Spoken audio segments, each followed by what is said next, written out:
Nous avons décidé de faire ce voyage dans le Sahara algérien en mars 1974.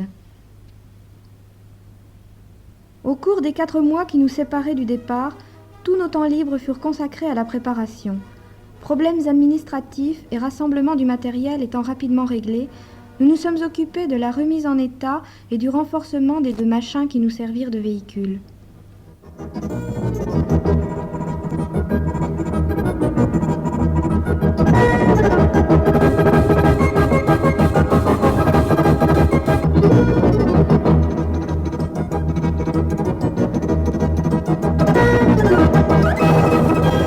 Fin juin, tout est enfin prêt. Après 2000 km, nous embarquons à Algésiras pour l'Algérie via le Maroc. Voici l'équipage au complet.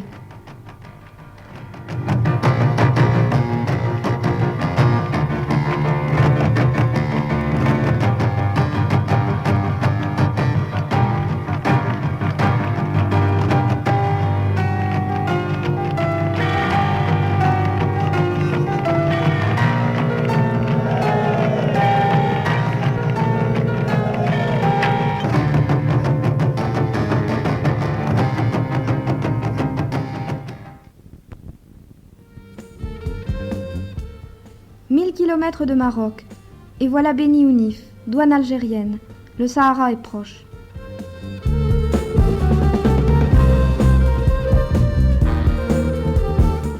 Les premiers contacts sont plutôt sympathiques.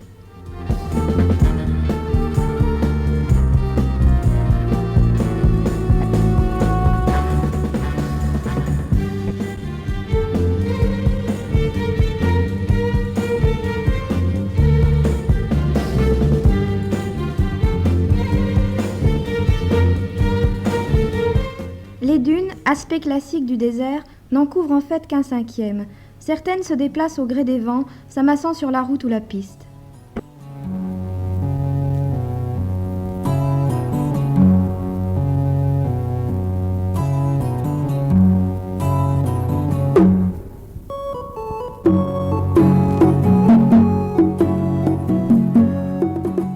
Impossible de résister à l'envie de nous rouler dans le sable tiède du matin.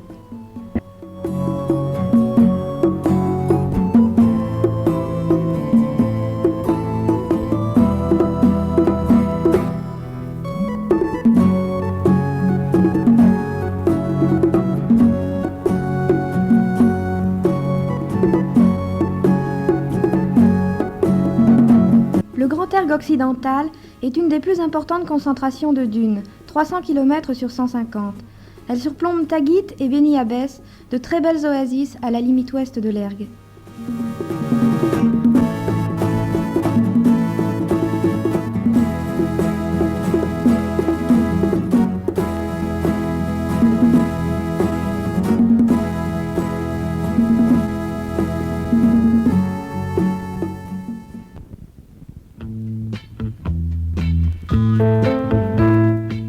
La piste. Pour certains d'entre nous, ce sont des retrouvailles.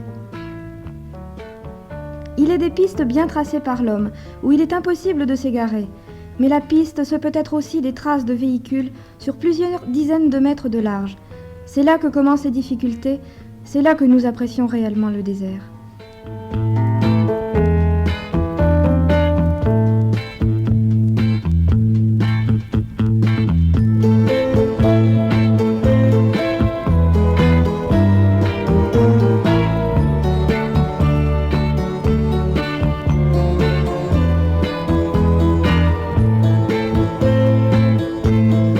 Les surprises du genre trou, pierre ou banc de sable calment notre ardeur à dépasser le 40 de moyenne.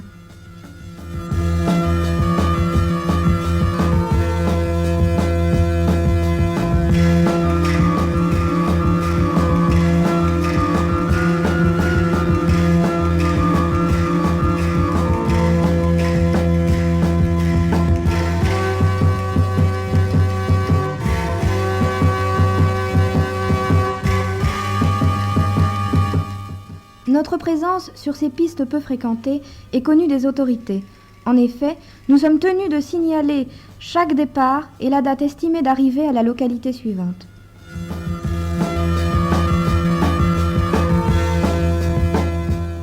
L'étouffe de Cram-Cram à l'horizon signale les oueds, rivières asséchées qui revivent lors de très rares mais violents orages. Le sable mou qui compose le lit de l'oued corse la difficulté du franchissement.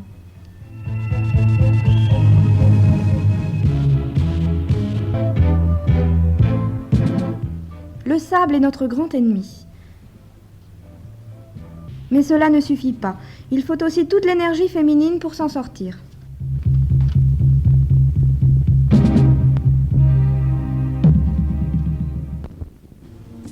Entre 11h et 16h, la chaleur est trop intense pour rouler. Ces quelques heures passent en une sieste forcée. La consommation liquide s'accroît considérablement. 7 à 8 litres par jour.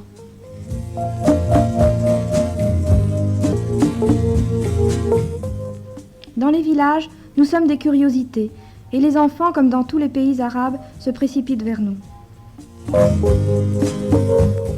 Notre petit guide nous fera découvrir un champ de roses des sables, près de Timimoun.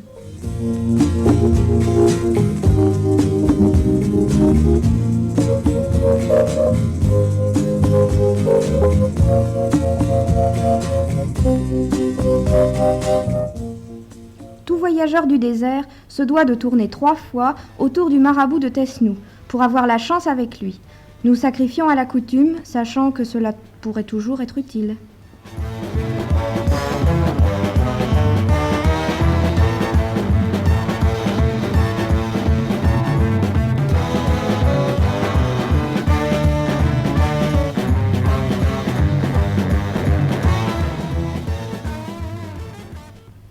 Quand vient la nuit, la douceur de la température revigore. Chacun se livre à ses passions.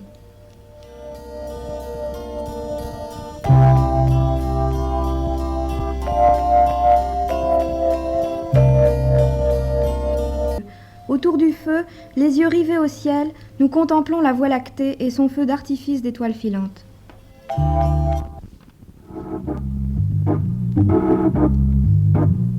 Couchés après le soleil, mais levés avec lui, nous établissons le plan de bataille anti-oued, la carte promet du sable en abondance.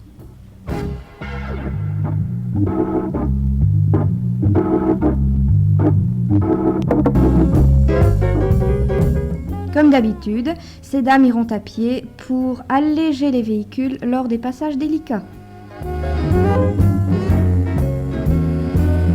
La chance, heureusement que nous l'avons invoquée à Tesnou, car voici l'infernal fèche-fèche, d'où viendra nous tirer un passant complaisant. Sur les passages fréquentés, on observe des ondulations. Elles sont dues au tassement du terrain, suivant les vibrations émises par les véhicules qui les parcourent. C'est ce que l'on appelle la tôle ondulée. Il faut alors rouler à 20 à l'heure pour essayer de conserver les véhicules intacts. Espoir parfois déçu.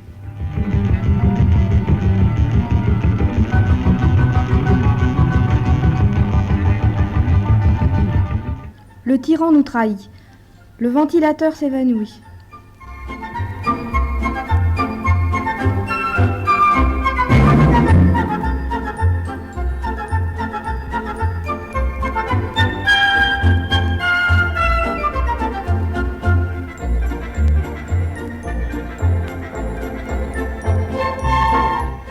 Les véhicules se laissent aller à 1001 fantaisies, nous de même.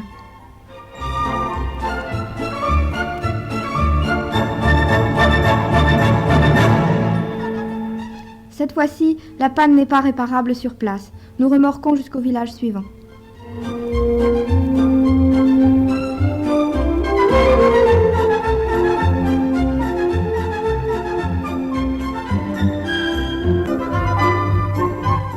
Néanmoins, le moral reste au beau fixe.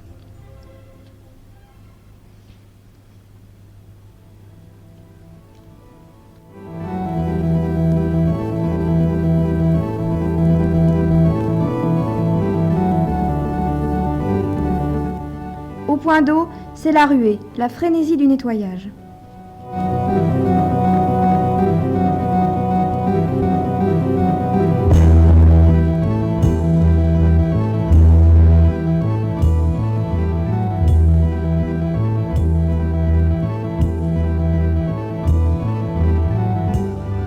Quelquefois, malheureusement, c'est trop profond ou trop mauvais.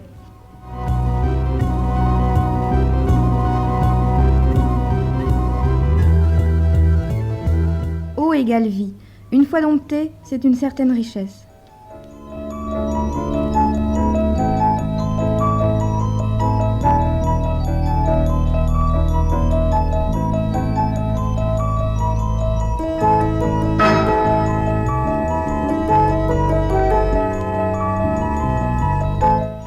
La palmeraie, c'est la douceur de vivre, la fraîcheur.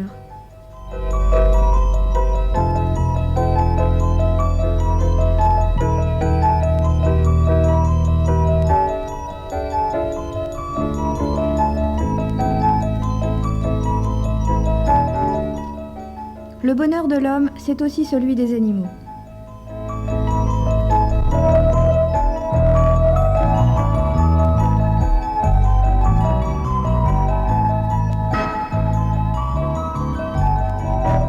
Les oasis fournissent à la population le minimum vital.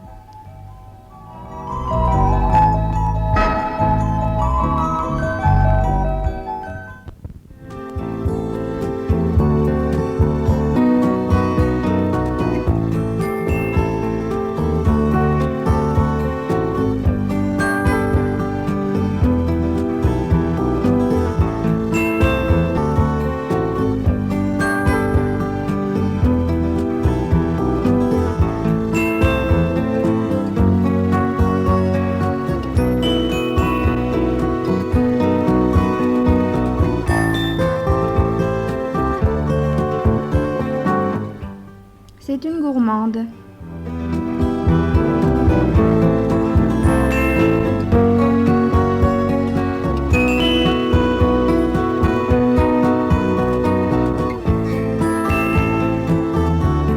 Tamanrasset, carrefour de la grande aventure, vers le désert des déserts.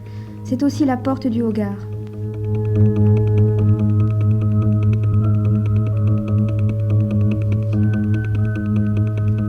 Le Hogar, c'est un univers minéral, survivance basaltique d'éruptions volcaniques.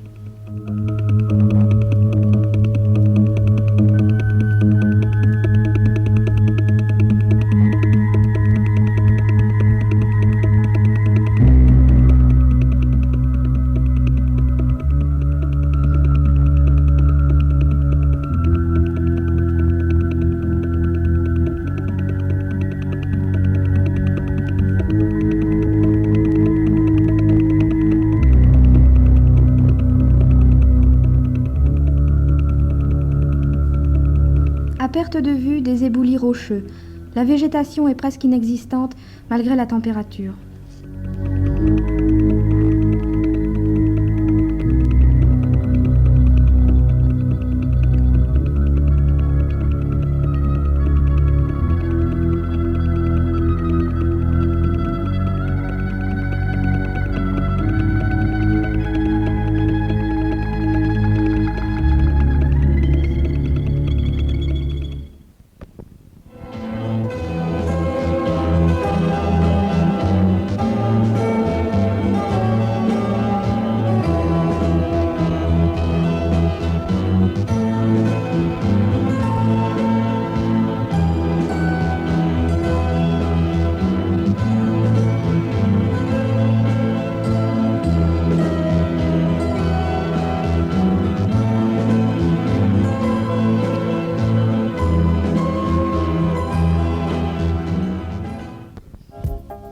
Pour dégourdir les muscles, c'est la grimpette.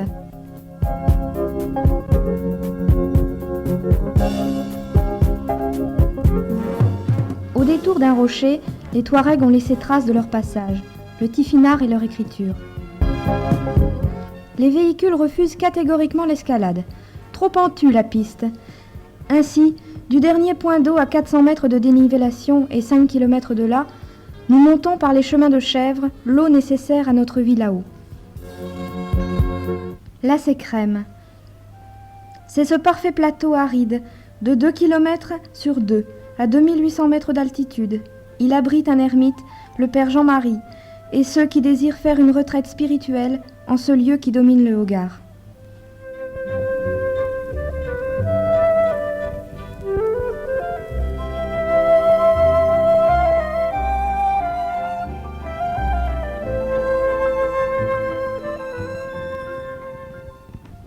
Comment, en effet, ne pas être poussé à la méditation ?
À ce monde minéral correspond un autre monde minéral. C'est le Tassili des Agères, dont le joyau est Janet, la palmeraie oubliée à l'extrémité du pays.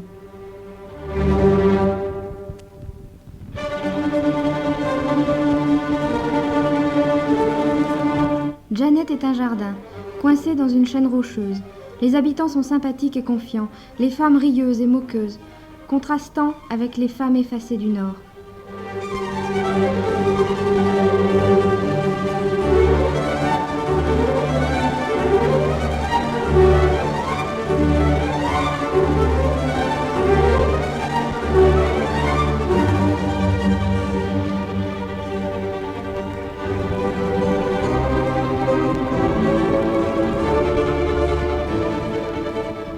Janet, c'est la halte, avant le mystérieux plateau.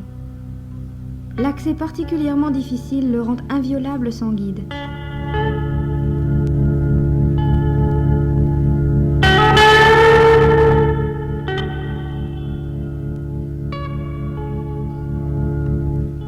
Sur les pas de l'infatigable Ismaïl, nous sillonnons le plateau dans un étrange dédale de pics érodés aux formes fantasmagoriques.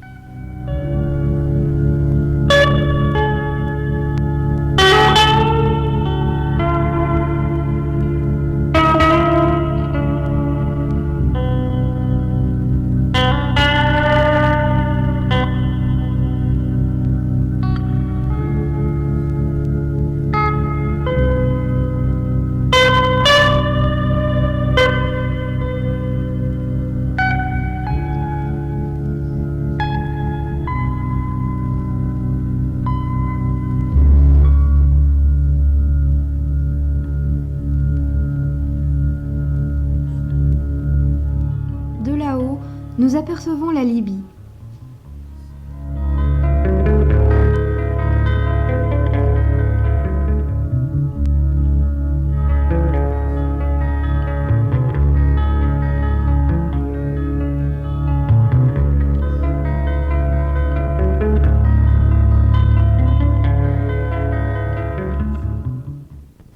La marche creusant les estomacs, nous préparons le repas avec des moyens simples.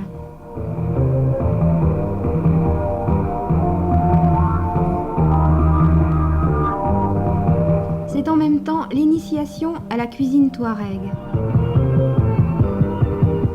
Aucun grain de sable ne viendra crisser sous la dent.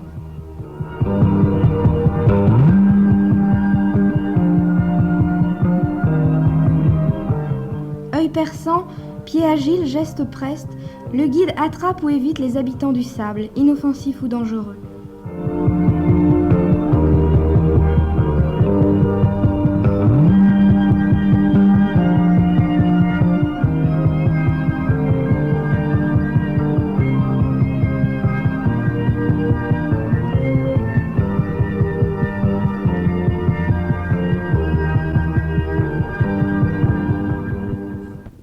Le plateau renferme le trésor inestimable des peintures rupestres, datant de milliers d'années.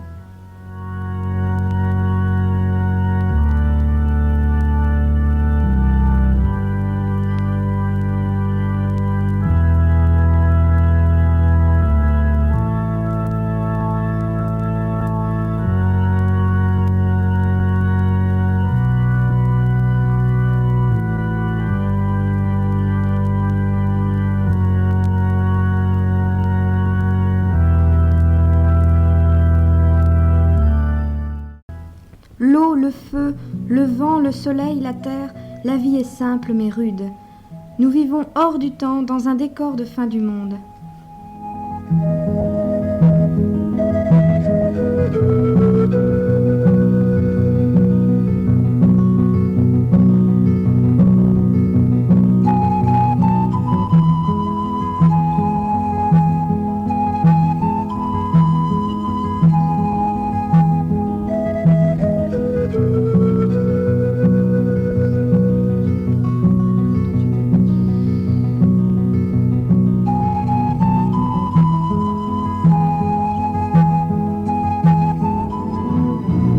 Notre voyage est maintenant terminé. La mémoire embellit le souvenir. Nous retournerons dans cet univers que nous aimons.